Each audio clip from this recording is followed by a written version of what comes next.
식사들 하셨습니까? 이것은 구자, 요것은 가자, 요것은 내 간의 지킴이 히말라야 아침. 예, 광고입니다. 벌써 세 번째 광고를 해주시네요. 왜 그럴까요? 예, 여기 대표가 저희 동네 형입니다. 이것이요, 주성분이 밀크시슬이란 것이죠. 밀크시슬, 요것은 한마디로 간, 이렇게 이해하시면 되겠습니다. 요즘 잘 나가는 간기능 보조제 대부분이 밀크시슬이 주성분입니다. 근데 전 건강보조식품 잘 안 먹어요. 솔직히 잘 믿지도 않습니다. 몸으로 느낀 것만 믿습니다. 그래서 비타민 정도만 2, 3일에 한 번씩 먹지요.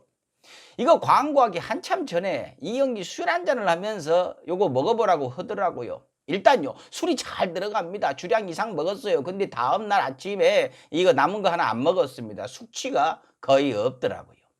남은 것은 아껴뒀다가요, 이거 안 먹고 술 먹은 다음날 속쓰려 죽겠을 때 이것을 먹었죠. 전에도 말씀드렸지만 속이 가라앉는 게 실시간으로 느껴집니다. 전 참고로 숙취가 굉장히 심한 체질이에요. 일어나갖고 오후 3시까지는 밥을 못 먹을 정도입니다. 다른 숙취 해소제 진짜 많이 먹어봤는데 이것은요, 달라요. 기분 탓인지는 모르겠는데 다릅니다. 간 걱정되시는 분들, 술 좋아하시는 분들, 남편이 술고래다, 부인이라고 하면 안 되지, 아내가 말술이다 하시는 분들 관심 좀 가져주십시오. 여기 대표님이요, 좀 희한한 진보죠. 진보로 살면 자기 경제가 꽤나 손해인데도 진보예요. 기업하기 힘들다고 투덜투덜 하면서도 진보예요. 민주당 의원님들도 열심히 후원하고 있고요. 내가 돈은 좀 덜 벌어도 썩은 정치에 내 표를 줄 수는 없다라고 얘기를 합니다. 그래서 제가 얘기를 했죠. 어따, 멋있다 형. 돈 덜 벌어도 되죠? 그러면요, 요거 가격 좀 내려주시오 라고 했습니다. 예, 가격 내려줬습니다. 2박스에 25,000원 하던 것을 3박스에 33,000원. 네이버 스토어에 히말라야 아침 쳐보시던가 이 영상 댓글창 맨 위에다가 구매 방법 적어 놓을 테니까 신경 좀 써주시면 좋겠습니다. 히말라야 아침 광고 끝! 시작하기 전에요, 지난 영상 정정 좀 하고 시작을 하겠습니다. 이란이 아랍 국가가 아니라면서요. 몰랐습니다. 저는 뭐 축구하면서 보면은 다들 똑같이 들어눕길래 같은 민족인 줄 알았습니다. 이해들 해 주시오. 뭐 저도 그러면서 알아가는 것이죠. 아시잖아요, 저 무식한 거. 아무튼 애정을 가지고 지적해 주신 분들 고맙습니다. 시작할까요? 럭셔리 칼럼 시작하겠습니다. 좋아요. 조선일보가 승리 선언을 했네요. 얼마 전에 조선일보에 아주 자신감이 넘치는 기사가 올라왔습니다. 터치 코리아, 만지는 거 좋아하시나? 어느 대깨문의 일기. 내용을 보면요, 대깨문의 일기가 아니고 이것은 기자의 일기예요. 대깨문 조롱하는 일기입니다. 너들은 끝났다, 문재인 정권과 함께 찌그러져라, 이런 내용이에요. 대깨문은 정권 내내 공포와 혐오의 대상이었다. 집단으로 몰려다니며 양념질을 했다. 많은 사람들은 이들에게서 광신도 혹은 홍위병의 광기를 봤다. 이제는 비난과 조롱이 넘쳐난다. 대깨문이란 용어는 이제 멸칭이 됐다. 저도 대깨문인데요, 다른 것도 아니고 조선일보 기자한테 이런 얘기를 들으니까 화가 나는 것이 아니고 좀 웃겨요. 참 하다 가지가지 이것저것 써놓은 내용들을 보면요, 이것은 대깨문의 일기가 아니고 조선일보의 일기예요. 자기들이 주장하고 선동하는 이야기들을 나열을 해놨습니다. 더 이상 언론의 역할을 할 수 없게 된 언론에서 하기에는 너무 자신감이 넘치는 얘기예요. 이걸 또요, 경제부 기자가 쓰셨습니다. 차장인가 봐요. 최규민 차장. 조선일보 경제부 차장이면 느낌 오시죠? 예, 그 타이틀만 들어도 검은 연기가 그냥 스르르르 올라오는 그런 느낌? 정말 많이 노력하셨을 거예요. 이 정부 흔들고 무너뜨리려고. 그 과정에서 국격이 떨어지건 국민들이 패배의식에 젖건 나라가 웃음거리가 되건 대한민국 언론이 4년 연속 꼴찌가 세계 꼴찌가 되건 신경 쓰지 않았을 거예요. 자기 목적만 달성하면 되니까요.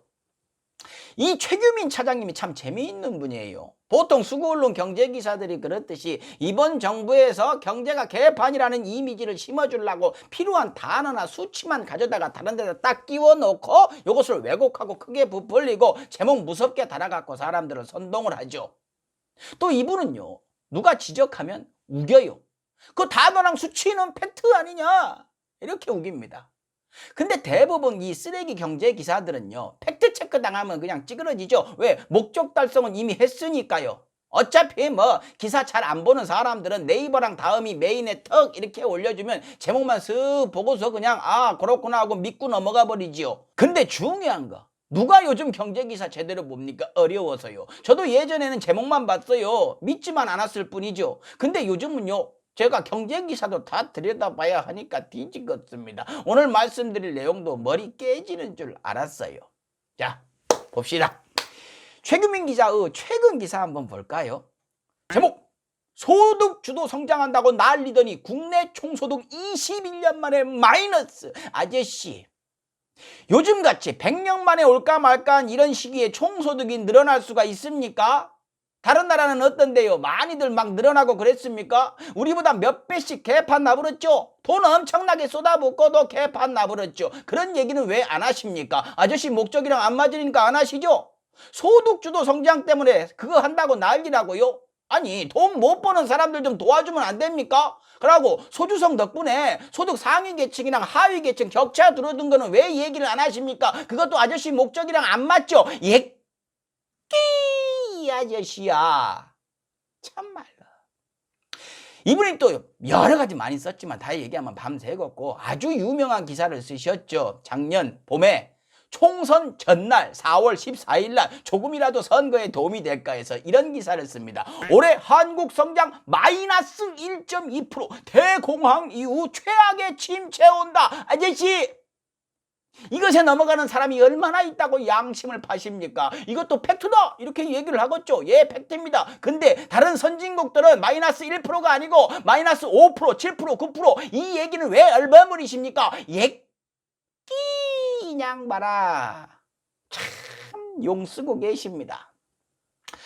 이분이 기사를 쓴 것들이 얼마나 신박하면요, 다른 언론 기자님들한테 주기적으로 지적을 당합니다. 뭐 저기 좀 적당히 좀 하세요 라는 느낌으로 지적을 당하죠.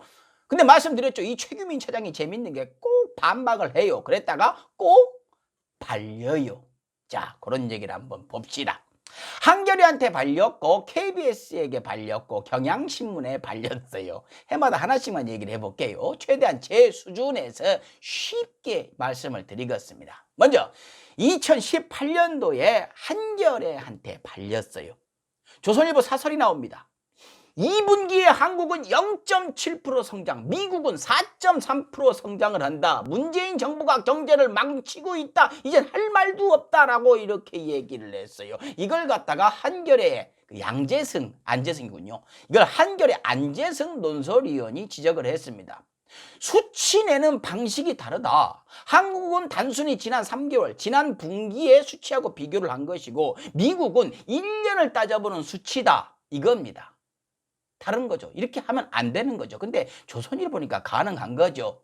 여러 가지 숫자 중에 정보 욕하기 좋은 수치만 가장 차이 나는 것만 차용을 해다 쓴 거죠. 조선일보가 조선일보 한 거죠. 근데 이걸 최규민 차장이 총대를 맵니다. 반박을 들어가죠. 제목, 조선일보가 장난친 것은 따로 있다 라는 칼럼에서 어떤 부분을 우리가 왜곡했어요? 라고 따집니다. 한국은 그 수치를 쓰고 미국은 그 수치를 쓰니까 갖다 쓴 거예요. 이게 무슨 개소리인지 참말로. 그러니까 집계 방식이 다른 결과를 놓고 똑같은 선상에 놓고 사람들 앞에서 비교를 해도 된다 이렇게 얘기를 한 거지요. 그러면서 미국은 원래 그것을 그렇게 하니까 어쩔 수 없잖아요 라고 우기죠. 이걸 가만히 안 놔두죠. 우리 한겨레 안재승 위원이요, 또 칼럼을 씁니다. 저기요, 비교를 하려면 기준이 같아야 한다는 건 상식 아닌가요? 어떻게 그런 걸 우기십니까? 미국은 그것만 쓴다고요. 미국 상무부 홈페이지에 들어가면요, 같은 기준으로 나온 통계 있어요. 끝. 그 뒤로 최규민 씨가 재반박을 했다는 이야기는 전해 내려오지 않습니다. 그야말로 칼럼이 칼럼 나와야 칼럼이지요.